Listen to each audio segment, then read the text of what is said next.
Hello everybody, this is Graeme Anderson, and today I'm going to be looking at Gates of Delirium. What first drew me to this game was actually the cover art. I just thought it looked really interesting, so I'd hoped that the game inside the box was just as interesting. Then I found out that it had a sane-insane mechanism in which each card has a sane action and an insane action, and the first player decides if the round will be a sane one or an insane one, so that definitely piqued my interest as well. Now this is an area you can control game through card play. But depending on the sanity of the round, you want to be achieving different objectives. Sending your investigators out during the sane rounds and actively trying to open gates to call forth monstrosities while insane. So, did I enjoy this game? Let's get it to the table, see how it's played, and then come back for my final thoughts on Gates of Delirium.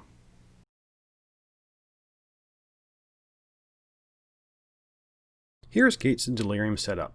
The action cards are shuffled and placed face down. The gate cards are shuffled and the top 4 are turned face up. The monstrosity discs are placed face up in a pile with the lowest value on top and the highest on the bottom. Shuffle the scroll cards and pick 3 at random and place them next to the board. And the Desperation Tokens are placed in a pile beside the board. Each player will get a journal, a score marker, which is placed on the scoring track, and 10 investigators of their color. Each player is dealt 5 action cards, and the starting player is given the sanity disc. Now the goal of the game is to score as many victory points by the time the last monstrosity comes through the Gates of Delirium. Each player's action cards are split into a sane side and an insane side. At the start of each round, the first player will decide whether it will be a sane round, which means you can only play the cards for their sane side, or an insane round, which you'll be playing the insane side. During the sane rounds, you want to be sending your investigators to different locations on the map, and collecting map fragments and lost pages from a secret tome. During insane rounds, you want to be collecting ancient ruins, building gates to call forth the monstrosities from a parallel universe. Whenever a monstrosity comes through, the color of the gate will determine which area will score. At the start of each round, the first player will decide if it will be a sane round or an insane round. Once that is decided, each player will take 1 turn. On a turn, you must play 2 action cards from your hand and action them completely one at a time. You can spend Desperation Tokens to take desperate actions, which I'll get into shortly. At the end of your turn, you will draw 2 cards back into your hand. Played cards will either be discarded or added to your journal. Lost pages, map fragments, and ancient runes are added to your journal, and all others are discarded. So let's have a look at the actions, and we'll start with the sane actions first.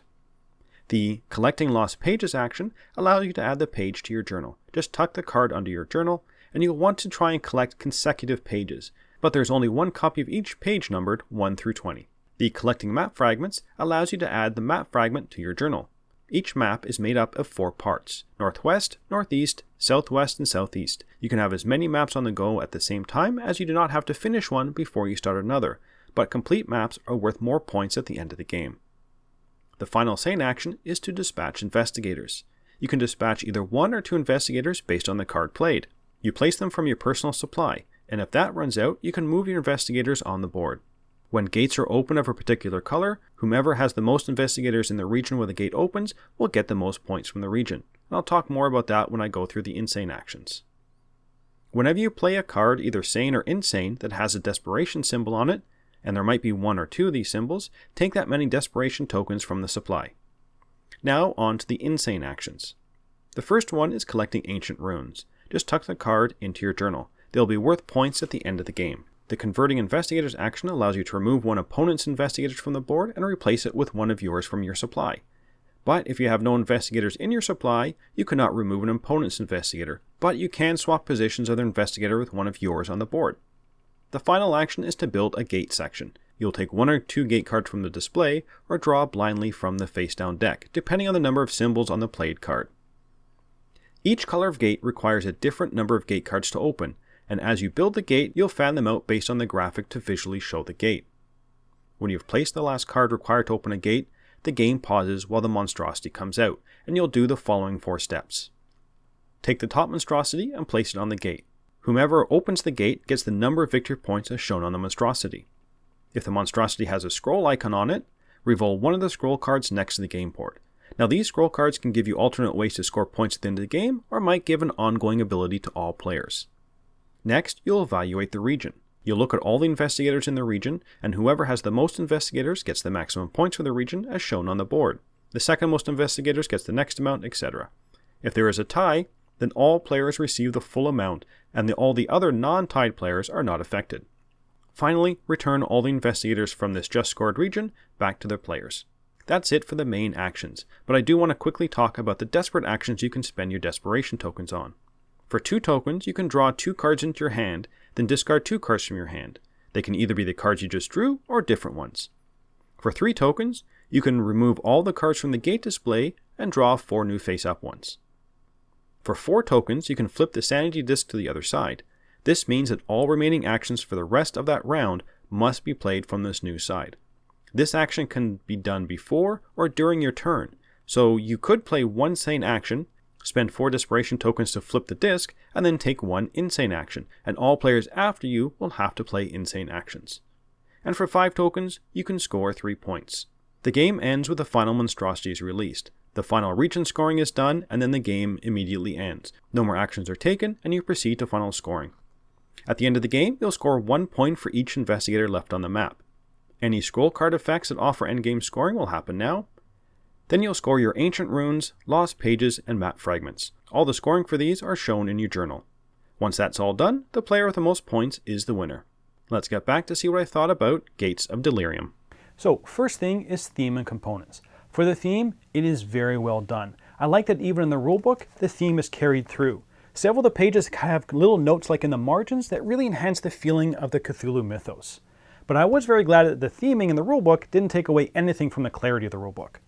Now the theme carried through most of the other components. The lost pages all have different sentences on them, and that makes it look like they're actually pages from a lost home. The map corners can actually all be put together to actually create a complete map. I just liked how all the theme of the game kind of came through together. As for the components themselves, again, I really like them. I really like the art on the cards. And I did appreciate that they did put what the actions were in the top corners just to verify what they were, so it's nice and easy to read. The board is nice and compact and is mostly readable.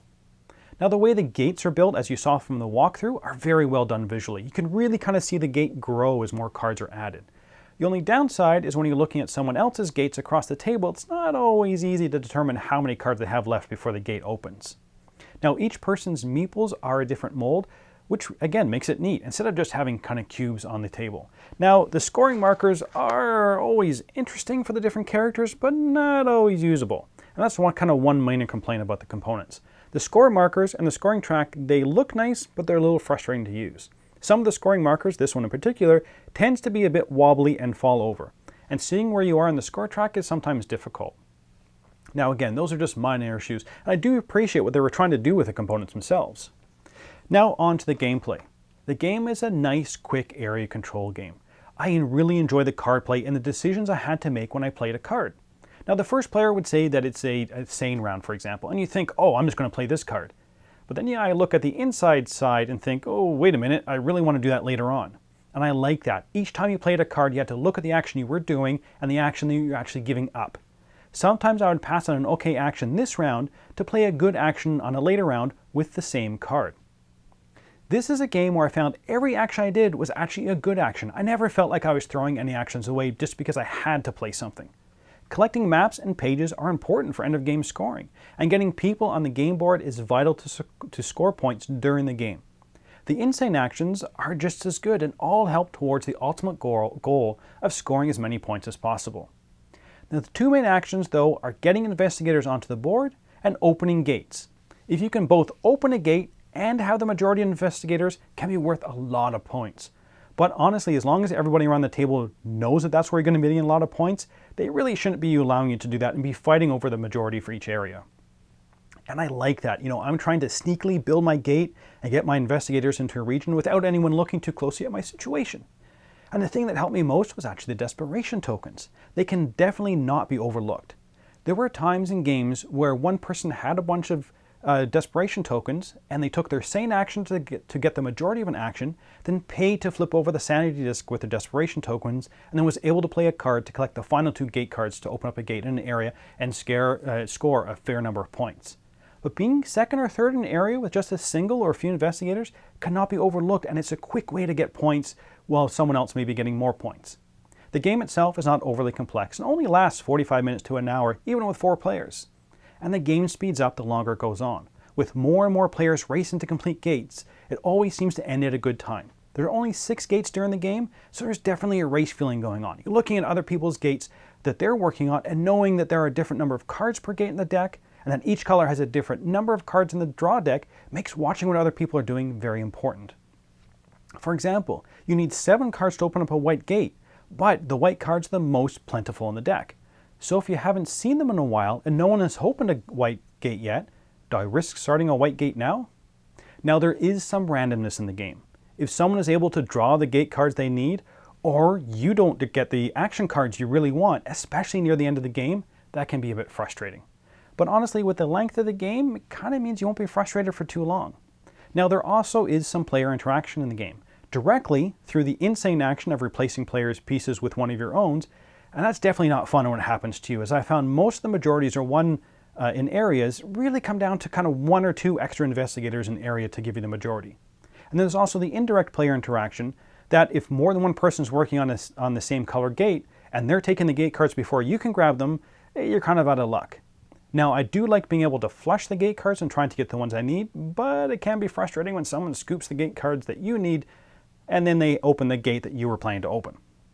Now the scroll cards add a nice little twist, and many of them will actually speed up the game. Such things like when you acquire a lost page, you can draw a gate card. So that kind of allows you to build faster and faster. Or they could offer end of game scoring, which you'll need to be watching for to make sure you can get those extra points at the end of the game. So, would I recommend this game?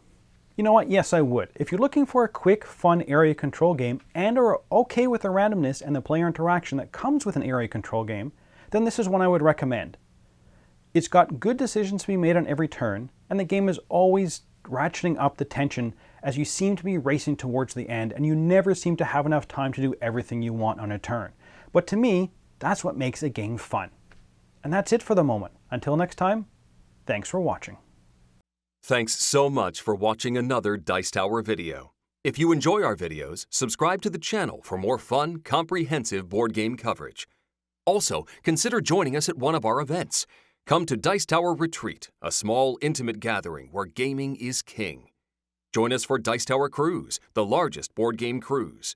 Attend Dice Tower West in Las Vegas for gaming fun on the West Coast, or Dice Tower East in Orlando, in sunny Florida.